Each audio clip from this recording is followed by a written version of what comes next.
Today is May the 12th. Today we'll look at the Great Gathering. What is it? Let's find out together as we look at Mark chapter 13, verses 24 to 27.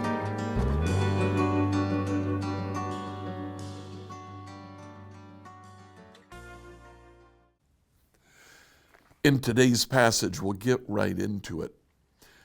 Mark chapter 13, verse 24. At that time, after the anguish of those days, Jesus has just talked about a great period of difficulty, of trials, of tribulation, of calamity. At that time, after the anguish of those days, the sun will be darkened and the moon will give no light. The stars will fall from the sky and the powers in the heavens will be shaken. Now, if you have a study Bible like I do here, those verses are indented. That indicates that they come straight from the Old Testament. What Jesus actually did, he does a mashup of several different prophecies in the Old Testament.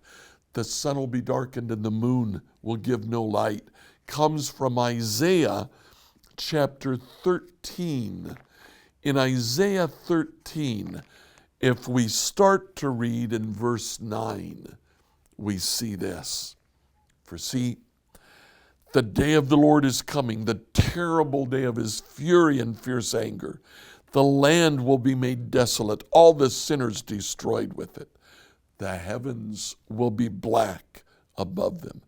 The stars will give no light. The sun will be dark when it rises, and the moon will provide no light. I, the Lord, will punish the world for the evil and the wicked of their sin. I'll crush the arrogance of the proud. I'll humble the pride of the mighty. Now, anytime Jesus quotes the Old Testament, or anyone in the New Testament quotes the Old Testament, their purpose is not just to proof text, not to quote a particular phrase, but to bring the entire passage to mind. Their readers, their listeners, Jesus' audience at this point would remember Isaiah 13, and they would think, this is the great and terrible day of the Lord when God destroys. The sun will be darkened, the moon will give no light. The stars will fall from the sky. Again, in the book of Isaiah, chapter 34, verse 4. We're going to read verse 2 first. For the Lord is enraged against the nations. His fury is against all their armies. He will completely destroy them, dooming them to slaughter. Then in verse 4, the heavens above will melt away, disappear like a rolled up scroll. The stars will fall from the sky like withered leaves from a grapevine or shriveled figs from a fig tree. When my sword has finished its work in the heavens, it will fall upon Edom, the nation I marked for destruction. You see, when Jesus quotes these lines, what he brings to mind in his listeners is the day when everything is destroyed. That last line, the powers in the heavens will be shaken. It's not really clear what Jesus is quoting there, what he's drawing from. But he goes on in verse 26.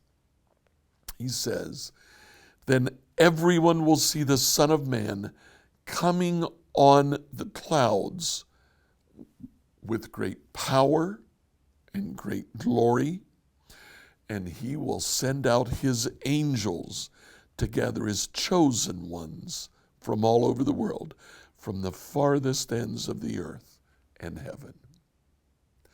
The interesting thing that Jesus does here is he quotes Old Testament passages about the terrible day of the Lord that's coming, when the whole earth is destroyed. And Jesus plugs into that prophecy of destruction a note of hope, a note of redemption. The Son of Man will send out his angels and gather his people from the whole world. Jesus gives a note of redemption, a note of hope to the end here. Now he uses a particular image. He says the angels will go out and they will gather together all of Jesus's followers. The word that he uses is actually used in the New Testament. It's about 10 times. 6 of those times are in this passages and related passages when at the end of days, Jesus gathers together his followers. But it's also used at the beginning of the book of Mark, when in Mark chapter 1, verse 33, the whole town gathered at the door of Peter's house to watch Jesus, to see him heal the sick, cast out demons, to hear him preach. The whole town gathered together. Once more in the book of Luke, the whole region gathered together. And Luke says they were stepping on each other. But it's the other use that I want to draw your attention to, because here in the book of Matthew, also occurs in the book of Luke, but not in Mark, chapter 23, verse 37. Jesus says, "Oh, Jerusalem, Jerusalem." This is when, during this week, during the final week of Jesus' life, Jerusalem, the city that kills the prophets and stones God's messengers, how often I have wanted to gather your children together as a hen gathers her chicks beneath her wings, but you wouldn't let me. Luke says the same thing. And then in Matthew chapter 24, verse 31, just the very, very next chapter, he'll send out his angels with a mighty blast of the trumpet. They will gather his chosen ones from all over the world. That's quoting what Mark says here. In the context in which this occurs, Jesus has just said, I wanted to gather you together like a hen gathers its chicks. The interesting thing about the way a hen gathers its chicks, if you've ever seen it, the chicks typically don't want to be gathered. The chicks are running all around, all over the place. And the mother hen just kind of uses her wings to scoop them together, to bring them together for protection against whatever predator there is. This is the great gathering. Jesus, like a mother hen, swooping his wings together and bringing his followers back to follow him. My question for you today is, what is it in us that causes us to want to run away from the mother hen gathering all of the chicks together?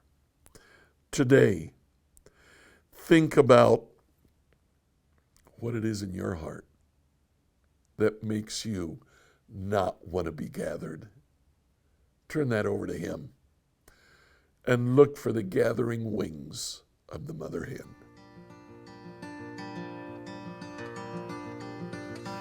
Like, follow, and subscribe to this devotional on whatever platform you use to listen to it. Email your questions to us at questions@becomehope.com. tomorrow we'll look at when the end comes.